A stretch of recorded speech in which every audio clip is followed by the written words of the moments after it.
জুলাইয়ের সহস্রাধিক শহীদের প্রতি শোক ও শ্রদ্ধা জানিয়ে ফ্যাসিবাদ মুক্ত বাংলাদেশের মূল মন্ত্র সবার মধ্যে ছড়িয়ে দেওয়ার আহ্বান জানিয়েছেন রাষ্ট্রপতি মোহাম্মদ শাহাবুদ্দিন। এ নিয়ে আলোচনা করতে রাজধানীর ধানমন্ডি থেকে আমাদের সঙ্গে যোগ দিচ্ছেন আইন বিশেষজ্ঞ ডক্টর শাহাদিন মালিক। জনাব শাহাদিন মালিক, আপনাকে অসংখ্য ধন্যবাদ আমাদের সাথে যুক্ত হওয়ার জন্য। ত্রয়োদশ সংসদের আজ প্রথম সেশন ছিল, সেই জায়গা থেকে জানতে চাইবো আজকে আপনার কাছে যে শুরু হয়েছে যেভাবে, আসলে এই কার্যক্রমটা আপনি কিভাবে মূল্যায়ন করেন আসলে? মানে একদম শুরুতে যেভাবে শুরু হওয়ার কথা ছিল সেভাবেই তো হয়েছে।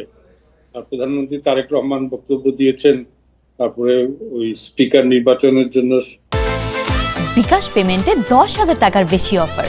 শপিং চলছে তো। সভাপতি সভাপতি নির্বাচিত করা হয়েছে এবং এটা রীতি হলো বোধহয় বয়োজ্যেষ্ঠ সংসদ। ডক্টর মোশাররফ হোসেন সম্ভবত সবচেয়ে বয়োজ্যেষ্ঠ সংসদ সদস্য। তারপরে স্পিকার, ডিপটি স্পিকার নির্বাচিত হয়েছে। সবকিছুই তো নিয়ম মাফিকে হয়েছে, যেভাবে হওয়ার কথা সেভাবে হয়েছে।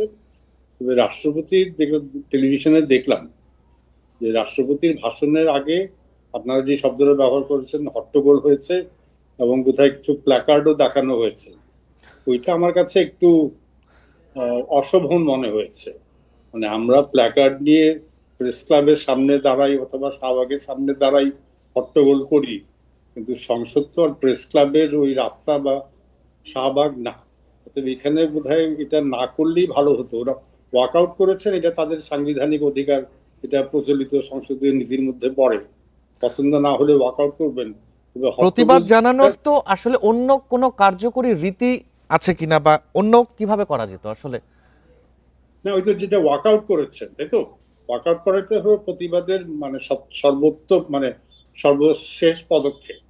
আর রাষ্ট্রপতি ভাষণ দিবেন, এটা তো আমাদের প্রচলিত মানে রীতি। বছরের শুরুতে জি, ওই অনুযায়ী রাষ্ট্রপতি, হ্যাঁ। এখন রাষ্ট্রপতিকে কাউকে পছন্দ অপছন্দ হতে পারে, যেই কারণে হোক। আর রাষ্ট্রপতি তো এটা নিজের বক্তব্য তুলে ধরছেন না, উনি তো সরকারের বক্তব্য তুলে ধরছেন। এটা তো ওনার ভাষণ না, এটা সরকারের মানে সরকারের লিখে দেওয়া বক্তব্য উনি পাঠ করেছেন। তবে এখন এই সরকারের সাথে প্রথম দিনই যদি এই সরকারের ভাষণের সাথে এইভাবে হট্টগোল করা হয়, এইটা আমার কাছে একটু খটকা লাগছে। এটা খুব বেশি শুভ সূচনা মনে হচ্ছে না। কিন্তু অন্যান্য পদক্ষেপ যেগুলি বললাম, এটা নিয়ম মাফিক ভাবেই হয়েছে। হয়তো প্রথম দিনে সবারই উত্তেজনা বেশি ছিল। আর আমাদের তো অধিকাংশ সংসদ সদস্য নতুন, প্রথমবারের মতো নির্বাচিত হয়েছেন। তার মধ্যে তাও প্রায় 2/3 ব্যবসায়ী। তো সব মিলে হয়তো সংসদের রীতিনীতি আত্মস্থ করতে একটু সময় এই লাগবে। এই কার্যক্রম, আজকের যে প্ল্যাকার্ডের কথা বলছিলেন আপনি, এটা কি গণতান্ত্রিকভাবে, মানে গণতন্ত্রকে প্রভাবিত করে কিনা কোনোভাবে?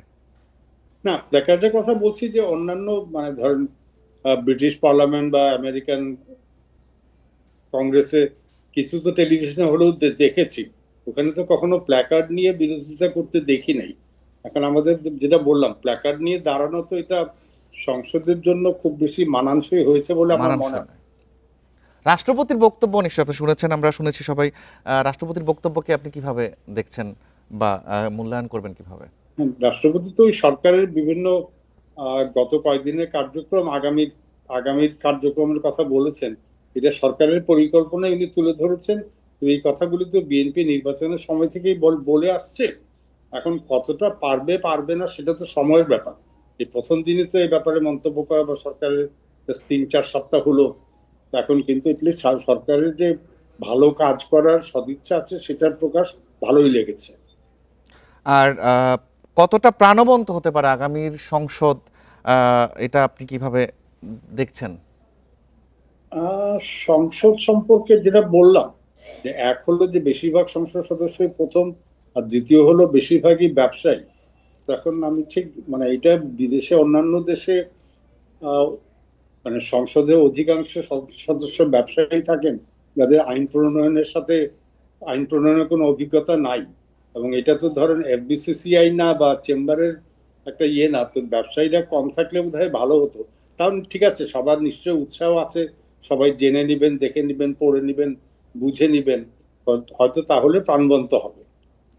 কৌশলগত চাপ আসলে এটা কি মনে হয় যে আসলে বিরোধী দল যেটা করলো আজকে, যে আসলে ওয়াকআউটের ব্যাপারটা কি কৌশলগত চাপ সৃষ্টি করলো কিনা, এবং এটা থেকে কি মনে হয় যে আগামীতে আসলে কতটা সমঝোতা ভিত্তিক আসলে সুন্দর একটি পার্লামেন্ট হবে?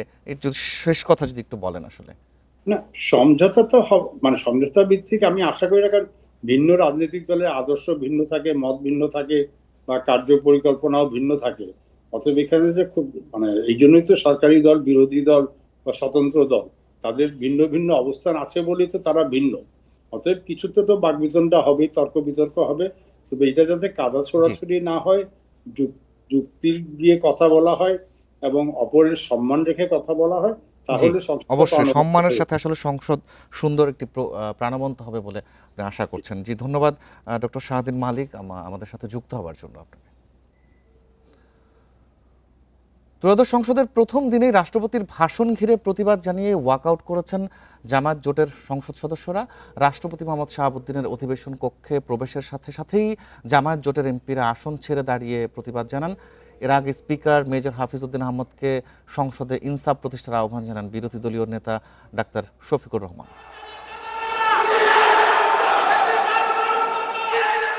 রাষ্ট্রপতি মোহাম্মদ শাহাবুদ্দিনকে সংসদে ভাষণ দেওয়ার অনুরোধ জানান স্পিকার হাফিজউদ্দিন আহমদ। এ সময় বিরোধী দলের সংসদ সদস্যরা প্লাকার্ড হাতে দাঁড়িয়ে প্রতিবাদ জানান।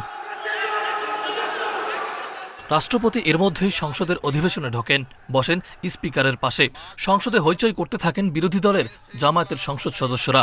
এর মধ্যেই বক্তব্য শুরু করেন রাষ্ট্রপতি মোহাম্মদ শাহাবুদ্দিন। বক্তব্য চলাকালে বিরোধী দলের সংসদ সদস্যরা ওয়াকআউট করেন। আমরা জনগণের পক্ষে কথা বলতে এখানে এসেছি, জনগণের অধিকারের জন্য লড়াই করতে এসেছি। এই সংসদ কারো একার নয়, এটা 18 কোটি মানুষের সংসদ। আমরা তাদের প্রতিনিধি হিসাবে অবশ্যই আমরা সংসদ। ফ্যাসিবাদের দোসর এমন কেউ এই সংসদে বক্তব্য দিতে পারবে না, কারণ এই সংসদটা হচ্ছে ফ্যাসিবাদ মুক্ত সংসদ। হাজারো মানুষের